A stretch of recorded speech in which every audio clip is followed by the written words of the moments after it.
An American citizen is standing on a sidewalk during a protest. Police order the crowd to disperse.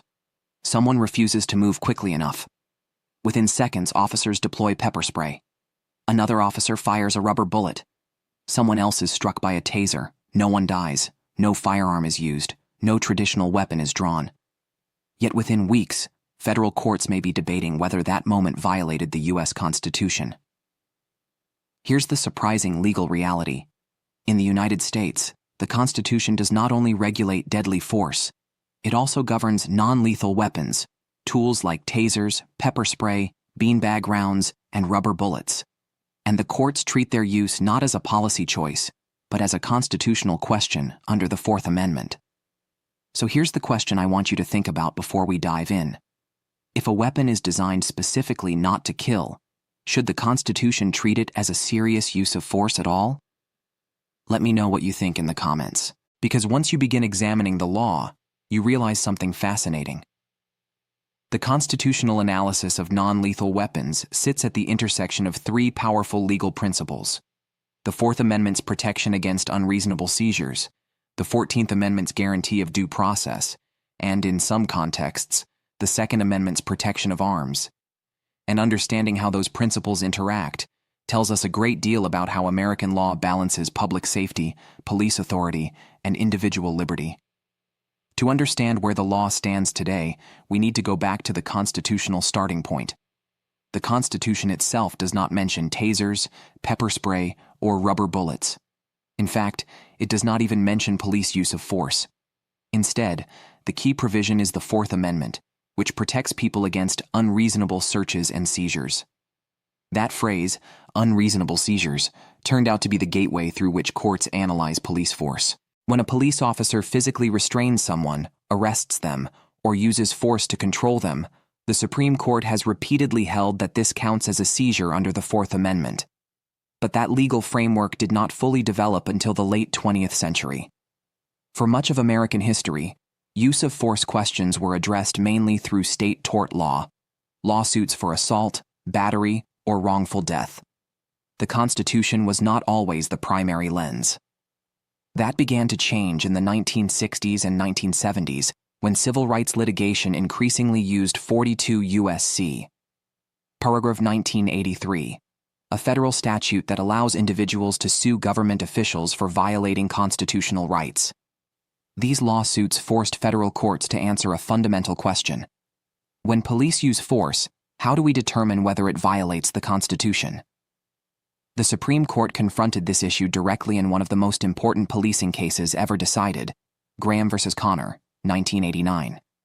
In that case, a man named D. Thorne Graham, a diabetic, behaved erratically while experiencing an insulin reaction. Police suspected criminal activity and forcibly detained him. During the encounter, officers used physical force that Graham later argued was excessive. The Supreme Court used the case to establish the modern constitutional standard. The court ruled that claims of excessive force during arrests or investigatory stops must be analyzed under the Fourth Amendment's objective reasonableness standard. What does that mean? It means courts do not ask whether officers had good intentions or bad intentions. Instead, judges ask whether the force used would appear reasonable to a reasonable officer on the scene, considering the circumstances. The court emphasized something important. Police often make split-second decisions in tense, rapidly evolving situations. The Constitution does not require perfection, but it does require reasonableness. This standard became the backbone of modern use of force law, and crucially, it applies not only to firearms or deadly force, but also to non-lethal weapons. Let's talk about what those are. The term non-lethal, or less lethal, refers to tools designed to incapacitate or control individuals without intending to cause death. Examples include pepper spray, also known as oleoresin capsicum spray, tasers and other conducted electrical weapons, rubber bullets, beanbag rounds, batons, tear gas, and flashbang devices. But here's an important legal reality. Courts often avoid the term non-lethal because these tools can still cause serious injury or death in some circumstances. Instead, many legal opinions refer to them as less lethal weapons. This matters constitutionally because the severity of force affects how courts judge reasonableness.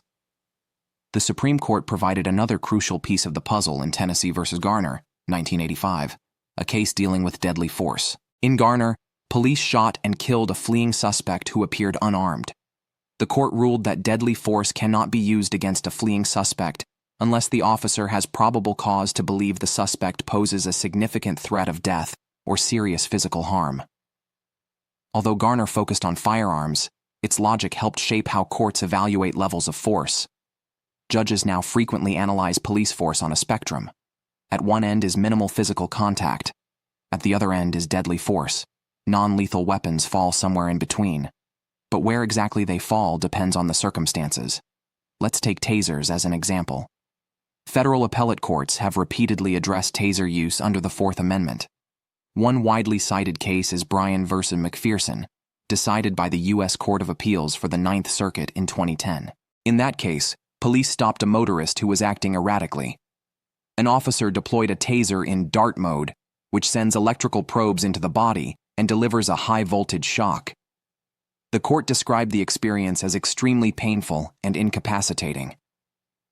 The Ninth Circuit concluded that taser use represents an intermediate level of force, more significant than simple physical restraint, but less severe than deadly force. Because of that classification, officers must have a meaningful justification before deploying it. Another major case, Matos v. Agarano, also from the Ninth Circuit, explored whether tasers were used reasonably during two separate encounters involving non-violent individuals. The court again emphasized that the constitutional question hinges on objective reasonableness under Graham v. Garner. In other words, the legality of non-lethal weapons almost always comes back to the same analysis. What threat existed? How serious was the suspected crime? Was the individual resisting or attempting to flee? And what alternatives were available? Those factors, often called the Graham factors, guide most federal court decisions on use of force. Pepper spray raises similar constitutional questions. Courts generally treat pepper spray as a moderate use of force, though less severe than tasers. Still, it is not trivial. Pepper spray causes intense burning of the eyes and skin, temporary blindness, and respiratory distress. Several federal courts have ruled that deploying pepper spray against a non-resisting person may violate the Fourth Amendment. For example, the Ninth Circuit addressed this in Headwaters Forest Defense v. County of Humboldt, 2002. During environmental protests, police applied pepper spray directly to the eyes of seated protesters who were engaged in passive resistance. The court held that a jury could find the force excessive, particularly given the minimal threat posed by the protesters. Rubber bullets and beanbag rounds present yet another layer of constitutional complexity. These projectiles are designed to incapacitate individuals from a distance, but they can cause severe injuries if used improperly. Federal courts have reviewed numerous cases involving protest policing where rubber bullets struck journalists, bystanders, or non-threatening demonstrators. In those situations, the legal analysis again focuses on whether the force used was proportionate to the threat officers reasonably perceived. And that raises one of the most difficult questions in constitutional law. How do courts evaluate reasonableness in chaotic, real-time situations? The Supreme Court addressed a related issue in Scott v. Harris, 2007, a case involving a high-speed police chase. During the chase, an officer rammed the fleeing vehicle, causing a crash that severely injured the driver. The court held that the officer's actions were reasonable given the danger the suspect posed to the public. Although Scott involved vehicle force rather than non-lethal weapons, the court reinforced an important principle. When evaluating reasonableness, courts weigh the risk posed by the suspect against the harm caused by police force. That balancing approach applies across many non-lethal weapon cases. Now, another constitutional doctrine often enters the conversation: qualified immunity. Qualified immunity protects government officials, including police officers, from civil liability unless they violated a clearly established constitutional right. This doctrine plays a huge role in non-lethal weapon litigation. Even if a court believes an officer used excessive force, the officer may still be shielded from liability if the law was not clearly established at the time. This has led to extensive debate among scholars, judges, and policymakers. Supporters argue qualified immunity protects officers who must make rapid decisions under uncertainty. Critics argue it can prevent accountability when constitutional violations occur. Regardless of where one stands, qualified immunity significantly shapes the real-world outcomes of excessive force lawsuits. Now let's shift perspective for a moment. Non-lethal weapons are not used only by police. Civilians also possess some of them. Pepper spray, for example, is commonly marketed for personal self-defense. That raises a different constitutional question. Do these tools qualify as arms under the Second Amendment? The Supreme Court addressed the scope of the Second Amendment in District of Columbia v. Heller, 2008. The court held that the amendment protects an individual right to possess arms commonly used for lawful purposes like self-defense. Later, in McDonald v. Chicago, 2010, the court ruled that this right applies to the states through the 14th Amendment. More recently, New York State Rifle and Pistol Association v. Bruin, 2022, reshaped Second Amendment analysis by emphasizing historical tradition when evaluating firearm regulations. Some federal courts have begun examining whether non-lethal self-defense tools like stun guns fall within Second Amendment protection. In Caetano v. Massachusetts, 2016, the Supreme Court vacated a state court ruling that had upheld a stun gun ban. The court noted that the Second Amendment protects modern arms, not just those that existed in the 18th century. Although the decision was brief, it signaled that stun guns, and possibly other non-lethal defensive tools, can qualify as protected arms. That means the Constitution may regulate not only how police use these weapons, but also whether governments can ban civilians from owning them. Now let's address a common misconception. Many people assume that if a weapon is labeled non-lethal, its use is automatically acceptable. That is not how constitutional law works. The key question is always proportionality and reasonableness. For example, courts have repeatedly ruled that deploying significant force against a non-threatening, compliant person may violate the Fourth Amendment, even if the weapon is technically less lethal. Conversely, courts may uphold the use of tasers, pepper spray, or rubber bullets if officers reasonably believe someone poses a threat to safety or is actively resisting arrest. The Constitution does not impose a rigid formula. Instead, it requires a context-specific balancing of interests. Another important dimension involves protests and crowd control. Large demonstrations often lead police departments to deploy tools like tear gas, rubber bullets, or flashbang grenades. Courts evaluating these situations must consider not only the Fourth Amendment, but sometimes also First Amendment rights to free speech and assembly. When force interferes with lawful protest activity, litigation often raises both constitutional protections simultaneously.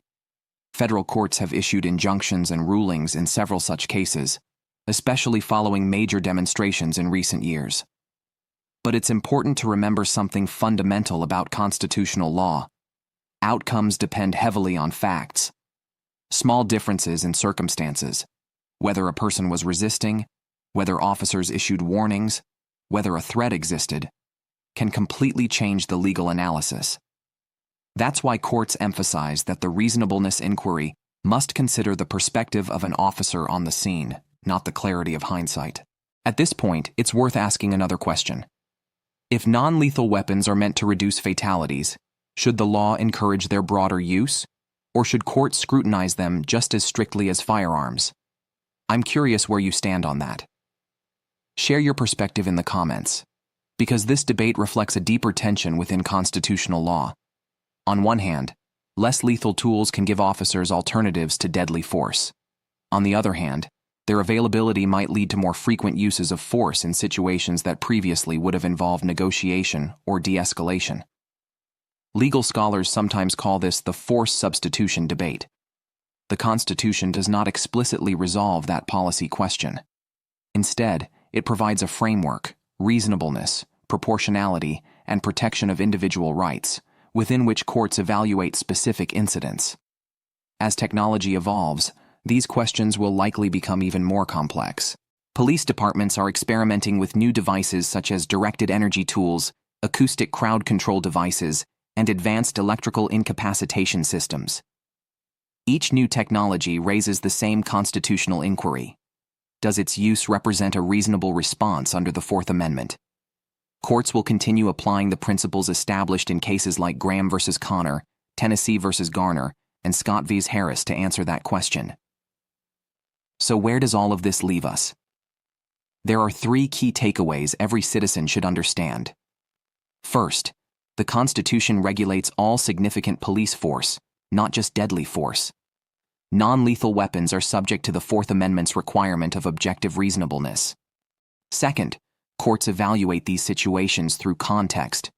The seriousness of the suspected crime, the threat posed by the individual, and the level of resistance all shape whether force is considered constitutional. Third, the legal landscape is still evolving. Questions about qualified immunity, civilian possession of non-lethal weapons, and new technologies will continue shaping constitutional law in the years ahead. Understanding these principles matters because constitutional law is not just a collection of court decisions. It defines the boundaries between government authority and individual liberty. And those boundaries affect ordinary people. Whether someone is a police officer making split-second decisions, a protester exercising First Amendment rights, or a citizen carrying pepper spray for self-defense. One final reminder: if you ever face a real legal issue involving use of force or civil rights, the best step is always to consult a qualified attorney who can evaluate the specific facts of your situation. But as citizens, understanding the constitutional framework helps us ask better questions, engage in more informed discussions, and appreciate how the rule of law operates in everyday life. Because at the end of the day, the Constitution is not only about courts and lawyers, it is about how a society chooses to balance security, accountability, and freedom.